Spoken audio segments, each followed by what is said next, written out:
राजस्थान के सूखे मैदानों में बसा कस्बा खैरपुर, उसी कस्बे के किनारे एक पुरानी मिट्टी की दीवारों वाला मोहल्ला था, जहां अब्दुल रहमान नाम का एक गरीब दर्जी अपनी पत्नी जैनब और इकलौते बेटे आरिफ के साथ एक छोटी सी झोपड़ी में रहता था। रहमान का दिन सूरज निकलने से पहले शुरू होता। वो फटी पुरानी दर्जी मशीन पर बैठ जाता। बगल में लकड़ी का छोटा संदूक जिसमें कुछ रंग बिरंगे धागे, कुछ सुइयां और 2-3 पुराने कैंची रखे होते। उसकी आंखें उम्र से नहीं बल्कि रात दिन की मेहनत से थकी हुई थीं। जैनब अक्सर सुबह चाय डालते हुए कहती, रहमान, ये शहर के लोग बड़े चालाक हैं, सिर्फ मेहनत से पेट नहीं भरता, दिमाग भी लगाना पड़ता है। रहमान मुस्कुराकर जवाब देता, जैनब, मैंने कभी किसी का हक नहीं मारा, किसी को धोखा नहीं दिया। अल्लाह का दिया खाऊंगा और मेहनत से कमाऊंगा। ये दुनिया चाहे जैसी भी हो, हम अपने ईमान से पीछे नहीं हटेंगे। सर्दियों की दस्तक के साथ रहमान ने एक एक करके कई रंग बिरंगी रजाइयां बनाई थीं। हर रजाई में महीनों की मेहनत, अच्छे कपड़े की सिलाई और नरम रुई का भराव था।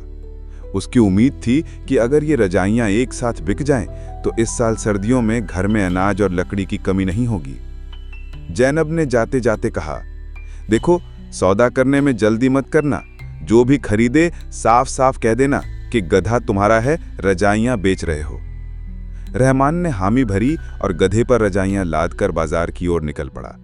बाजार में उसने एक खाली जगह देखी, गधा खड़ा किया और रजाइयां एक एक कर सजा दी। सूरज सर पर चढ़ चुका था, लेकिन ग्राहक आते आते देर हो रही थी। तभी एक अमीर व्यापारी वहां आया। रेशमी कपड़े पहने, सोने की चेन गले में, हाथ में मोतियों की माला घुमाता हुआ। ये था करीम चंद, कस्बे का सबसे चालाक और मक्कार सौदागर। करीम ने मनी मन सोचा, ये तो भोला भाला गांव का आदमी है, चेहरा देखकर ही समझ आ गया, इसे तो 2 बातों में लपेट लूंगा। करीम बनावटी मुस्कान के साथ बोला, अरे भाई, क्या माल है? रहमान ने गर्व से कहा, जनाब, अपने हाथ से सिली हुई रजाइयां हैं, अच्छा कपड़ा, नरम रुई, ठंड में बड़ी काम आएंगी। करीम ने धीमे स्वर में कहा, पूरी गधे की लाद कितने में दोगे?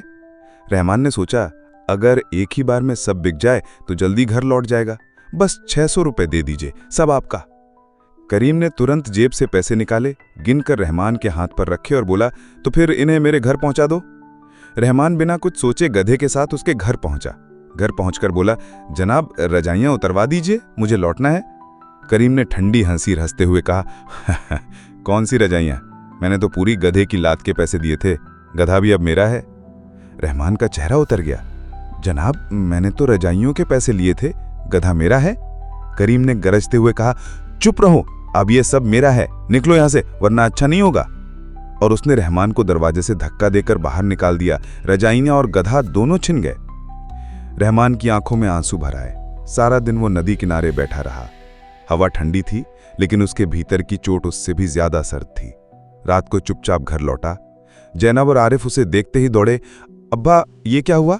गधा कहाँ है? रहमान ने टूटी आवाज में पूरी घटना सुनाई। आरिफ का चेहरा गुस्से से लाल हो गया। अब्बा, कल मैं खुद जाऊंगा उस बेईमान का हिसाब लेने। रहमान ने डरते हुए कहा, बेटा, वो बहुत चालाक और जालिम है, कहीं तू भी ना फंस जाए। लेकिन आरिफ ने दृढ़ स्वर में कहा, बस उसका होलिया बता दीजिए, फिर देखिए मैं कैसे आपका मान लौटाता हूं। अगली सुबह आरिफ ने पड़ोसी से गधा उधार लिया, 2-3 रजाइयां खुद बनाई और उसी बाजार में जाकर बैठ गया। कुछ ही देर में करीम चंद आ पहुंचा। करीम ने सोचा, कल बाप को ठगा, आज बेटे को ठगूंगा। भाई, पूरी गधे की लात कितने में? आरिफ ने मासूमियत से मुस्कुराते हुए कहा, बस जनाब, 1 मुट्ठी चांदी के सिक्के दे दीजिए। करीम ने सोचा, वाह, ये तो और भी सस्ता है, और बोला, ठीक है, घर पहुंचा दो।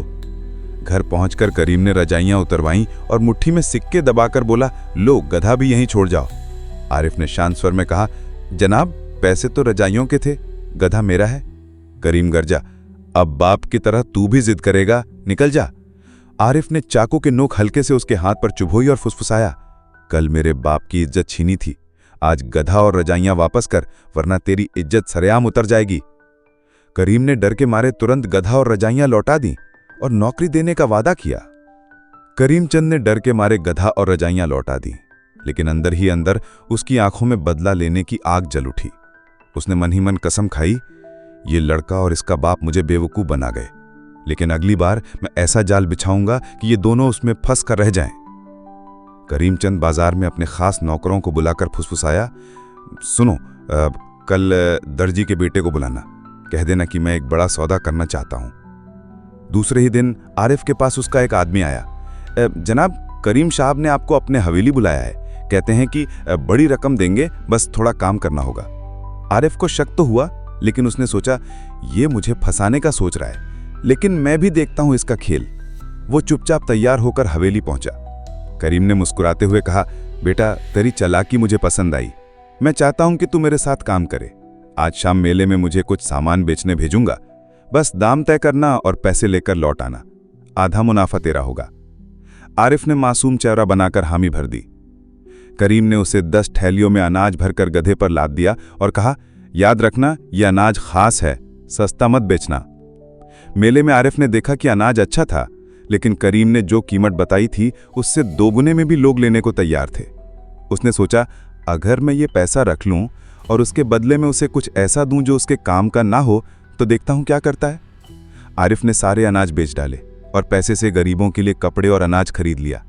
बाकी पैसों से उसने 2 रजाइयां बनवाईं, बिल्कुल वैसी जैसी उसके बाप बनाते थे, और उन्हें गधे पर लादकर करीम के घर पहुंचा दिया। करीम हैरान, अरे ये क्या है, मैंने अनाज दिया था, रजाइयां क्यों? आरिफ ने मासूमियत से कहा, जनाब, अनाज के बदले लोगों ने रजाइयां दी, अब जो सौदा हुआ वही आपको लौटा रहा हूं। करीम गुस्से में लाल हो गया, ये तो चोरी है।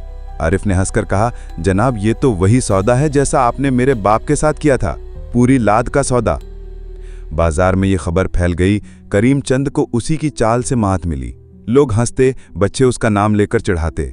करीम को समझ आ गया कि अब खुली लड़ाई करना उसके लिए खतरनाक होगा, लेकिन अंदर का बदला अभी भी ठंडा नहीं पड़ा था। एक दिन उसने दोनों बाप बेटे को अपने घर बुलाया और बोला, देखो, दुश्मनी से किसी का भला नहीं होता। मैं चाहता हूं कि हम तीनों साझेदारी में दुकान चलाएं, तुम्हारा ईमान और सिलाई कढ़ाई और मेरा व्यापार, दोनों मिलकर सोना उगलेंगे। रहमान को शक था, लेकिन आरिफ ने कहा, अब्बा, अगर हमने शर्तें लिखित में तय कर लीं तो ये कुछ नहीं कर पाएगा। उन्होंने कागज पर साफ साफ शर्तें लिखीं, मुनाफे का बंटवारा बराबर, किसी सौदे में धोखा नहीं, और दुकान में आने वाला हर सामान पहले दोनों की मौजूदगी में गिना जाएगा। दुकान धीरे धीरे चल निकली। करीम को मजबूरी में ईमानदारी से काम करना पड़ा, क्योंकि अब पूरे कस्बे में उसकी नीयत पर नजर रखी जा रही थी। रहमान और आरिफ की मेहनत रंग लाई। उनके घर में अनाज, कपड़े और सर्दियों में जलाने के लिए लकड़ी, सब भरपूर था। एक दिन करीम ने चुपचाप आरिफ से कहा, तुम बाप बेटे ने मुझे 2 बार हराया, लेकिन सच कहूं, अब मुझे समझ आया कि असली ताकत चालाकी में नहीं, बल्कि भरोसे और ईमान में है। आरिफ ने मुस्कुराकर कहा, जनाब, यही तो ईमान का कर्ज है जो चुकाना हर किसी के बस में नहीं।